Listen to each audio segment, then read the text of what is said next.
নমস্কার সবাইকে, good morning. আমি চলে এসেছি আজকে একটা আমার সারা দিনের পুরো দিন আমি কি করি সেই ভিডিও নিয়ে তোমাদের সাথে শেয়ার করতে। আজকে ভাবলাম আমি সারা দিনে কী কাজ করি সেই ভিডিওগুলো তোমাদের সাথে শেয়ার করি, কারণ একটা মেয়ে সারাদিন যতই কাজ করুক না কেন তারপরেও তাকে দিনের শেষে শুনতে হয় যে কী এমন কাজ থাকে বাড়িতে। তাই ভাবলাম আমি যদি এই ছোটো ছোটো ভিডিওগুলো করে রাখি তাহলে পরে আমি কোনো টাইমে যদি কেউ আমাকে এই কোশ্চেনটা করে তাহলে আমি তাকে দেখাতে পারবো যে সারাদিনে একটা মেয়ের কী কাজ থাকে। সারাদিনের মধ্যে আমি নিজের স্কিন কেয়ার থেকে শুরু করে ছেলেকে দেখাশোনা, নিজের হবি, এমনকি বাড়ির কাজ সবটাই নিজের মতো করে গুছানোর চেষ্টা করি, সবটাই চেষ্টা করি নিজের মতো করে করার। কিন্তু তারপরেও দিনের শেষে এই কথাটা একবার শুনতেই হয় যে সারাদিন তোমার কী কাজ থাকে। তো যাই হোক, যে বলে সেও একদিন না একদিন আমার ভিডিওটা অবশ্যই দেখবে এবং দেখার পর বুঝতে পারবে যে কী কাজ করি। আমি সকালবেলা ঘুম থেকে উঠে গেছিলাম, উঠে নিয়ে একটু ফ্রেশ হয়ে মুখের মধ্যে একটু আমি বরফ জল দিয়ে মুখটাকে একটু মানে ডুবাচ্ছিলাম, কারণ আমি এটা প্রায় জায়গাতেই এখন প্রায় ব্লগ বলো বা অনেক জায়গাতেই দেখি বরফ জলে মুখ চুবিয়ে রাখা, এতে নাকি স্কিন গ্লো করে। জানি না, আমি কয়েকদিন ধরে করছি, এখন দেখা যাক এই গ্লো স্কিন কবে পাওয়া যায়। কয়েকদিন ধরে আমি ভাবছিলাম যে ভিডিও শেয়ার করব, কিন্তু কাজের জন্য সত্যি কথা বলতে হয়ে ওঠে না। কিন্তু আজকে ভেবেছি যে আজকে থেকে প্রায় একটা করে ভিডিও আমি শেয়ার করব। বেশি কিছু না হোক, আমি নিজের যেটা হবি, নিজের যে কাজ বা ছেলেকে দেখাশোনা করে সেগুলোই শেয়ার করব। আর সবথেকে বড় কথা হচ্ছে ব্লগ বানানোতে আমি অত পারদর্শী নই, কারণ আমি খুব প্রথম শুরু করছি। এর আগে আমি আর্টের ভিডিও করেছি অবশ্যই, কিন্তু আমার ধৈর্যটা ভীষণ কম। আমি এত ধৈর্য কম যে আমি কোনো কাজ কন্টিনিউ করতে পারি না। তো যাই হোক, এটা একবার করে দেখি কেমন কী ব্যাপার হচ্ছে।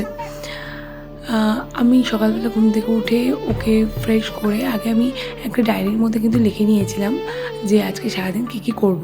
কারণ কি সারাদিন কী করব সেটা যদি একটা খাতার মধ্যে লিখে নিতে পারি তাহলে আমার কাজের অনেকটা সুবিধা হয়।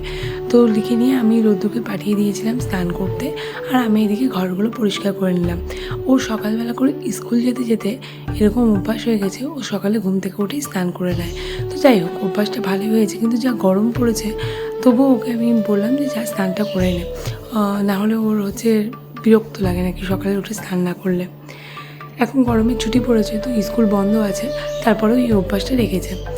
যেদিন খেলা থাকে সেদিন আমি আবার খেলা থেকে আসার পরে আবার স্নান করাই, কারণ কি যা গরম, এই গরমের মধ্যে আরেকবার স্নান করানোটা খুব একটা খারাপ বলে মনে হয় না, কারণ সারাদিন ঘেমে থাকে। কয়েকদিন ধরে আমি ডায়েট শুরু করেছি। ডায়েট বলতে কি, আমি অনেকটা হেলদি হয়ে গেছি। তো আমি ভাবলাম যে জিমে যাওয়া হচ্ছে না, তারপর হাঁটতে যাব বলে হাঁটতেও যাওয়া হয় না। তাই জন্য ভাবলাম বাড়িতেই আমি ডায়েট করব। ডায়েট করে যেটুকু কমানো যায়, তো সত্যি কথা বলতে কমেছে, এই মোটামুটি 3 কেজির মতো ওয়েট কমেছে। তো যাই হোক, নিজের মতো করে চেষ্টা করছি, দেখা যাক কতদিনে কমে। আমি তো ভেবেছি এমন কিছু আমি করব না, কারণ কি খুব চাপ হয়ে যায়। তো সেই জন্য আমি ডায়েট করে যেটুকু কমানো যায় দেখা যাক কতটুকু কমে। আর সকালবেলা উঠেই আমরা কিন্তু এই জুসটা অবশ্যই খাই, ভীষণ হেলদি আর ভীষণ ভালো। আমার হাজব্যান্ডের কিন্তু ফ্যাটি লিভারের একটা সমস্যা আছে, তো সেই জন্য ডাক্তারই বলেছিল এই জুসটা খেতে। এটা খেলে নাকি ফ্যাটি লিভার অনেকটা ঠিক হয়। তো এর মধ্যে আমি কী দিয়েছি বলো তো? এর মধ্যে আমি দিয়েছি বিট, গাজর, তারপর দিয়েছি আমি আমলা আর কাঁচা হলুদ আর একটুখানি আদা। এই জুসটা আমরা প্রায় প্রত্যেক দিনই খাই। শশাও দিই, কিন্তু আজকে শশা ছিল না বলে শশা দিতে পারিনি। শরীরের জন্য ভীষণ উপকারী, স্কিনের জন্য ভীষণ উপকারী, আর বললাম তো ফ্যাটি লিভারের জন্য নাকি এটা ভীষণ ভালো, ডাক্তারই আমাদেরকে সাজেস্ট করেছিল। তো আমি জুসটা বানিয়ে নিলাম, ওদিকে রোদ্দুকে গরম জল দিয়ে দিয়েছি, ওকে খাওয়ারও দিয়ে দিয়েছি 2 চামচ। ভিডিওটা একটু স্পিডে করছি, কারণ কি সারা দিনের যেহেতু আমি ব্লগটা বানাবো ঠিক করেছি, তো সেখানে আমাকে যদি গোটা ভিডিওটা আমি দিতে চাই তাহলে অনেকটা টাইম লেগে যাবে। তো সেই জন্য আমি ভাবলাম যে ভিডিওটাকে একটু স্পিডেই দিই, তো মানুষের বোঝা নিয়ে কথা আমি কী কাজ করছি। তো যাই হোক, আমি এখানে জুসটা বানিয়ে নিয়েছি, আর এখানে আমরা বসে পড়েছি জুসটা খাবো বলে। হাতটা প্রচণ্ড ব্যথা করছিলো, তাই ওকে বলছিলাম যে হাতটা একটু আঙুলগুলো টেনে দাও। জানি না কী হয়েছে, হাতগুলো প্রায় ব্যথা করে। কয়েকদিন আগেই আমি সমস্ত টেস্ট করালাম যে কোনো প্রবলেম বা কিছু না, কিছুই ধরা পড়েনি, তারপরেও হাতে ব্যথা, পায়ে ব্যথা। ডাক্তার অবশ্য ভিটামিন ডি ওষুধ দিয়েছে, কিন্তু সত্যি কথা বলতে আমি না ওষুধ খেতে ভীষণভাবে ভুলে যাই।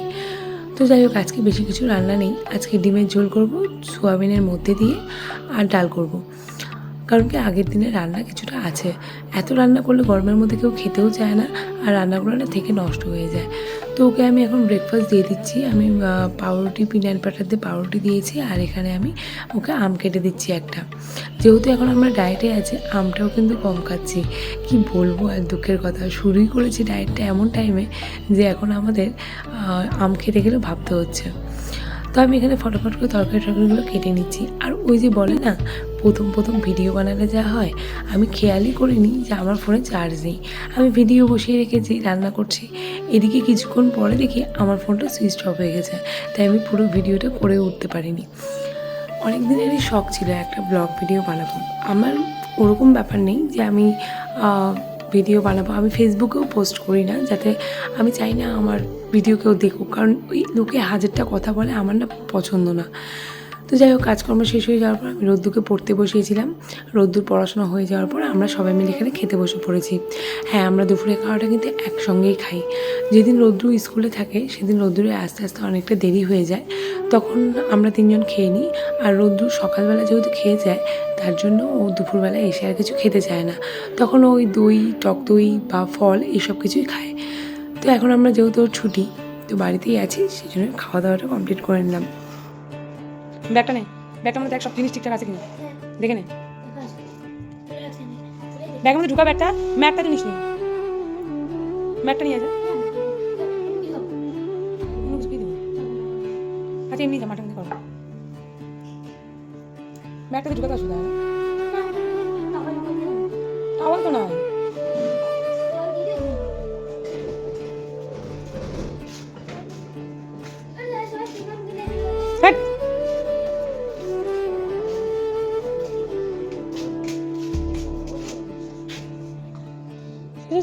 চুইংগাম করিস কেন? চুইংগাম কে খায় তো?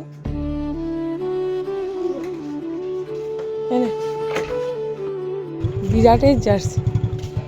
টাটা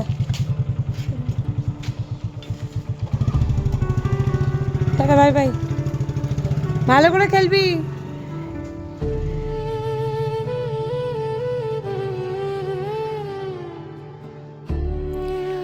ওকে ওর বাবা খেলায় নিয়ে গেল, কারণ কি আমি এখন যাইনি, কারণ আমি এখন একটু আর্ট করতে বসবো, গেলে পরে অনেকটা দেরি হয়ে যায়।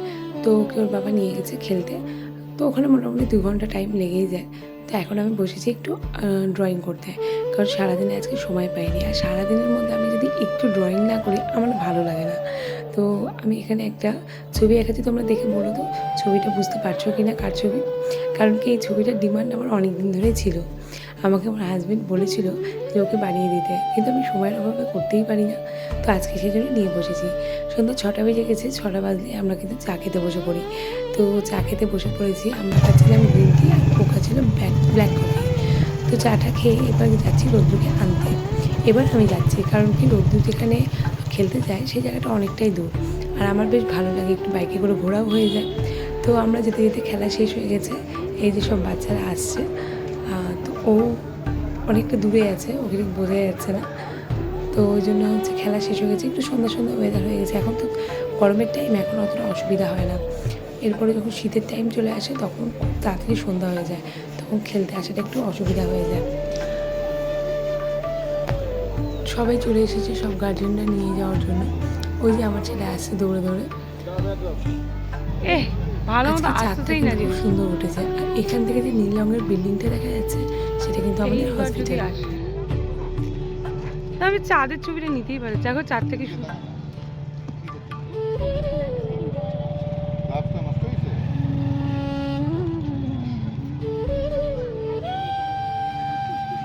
এরপর চলে এসেছি আমি বাড়িতে। এখন বাজে সন্ধ্যা 7টা, আর আমি আমার ডিনার নিয়ে বসে পড়েছি। তো যাই হোক, আজকে এই পর্যন্তই ছিল ভিডিওটা কেমন লেগেছে অবশ্যই জানিও। যদি ভালো লেগে থাকে একটা কমেন্ট করে জানিও, তাহলে আমি একটু বুঝতে পারবো যে হ্যাঁ, অবশ্যই আমার ভিডিওগুলো কারো ভালো লাগছে। সাবস্ক্রাইব মোটে আমার একটা, যদি তোমাদের ভালো লেগে থাকে আমার ভিডিওগুলো, তাহলে সাবস্ক্রাইব করে আমার পাশে দেখো। নতুন একটা জার্নি শুরু করেছি, আশা করবো তোমাদের সবাইকে পাশে পাবো। চলো, দেখা হবে পরবর্তী ভিডিওতে।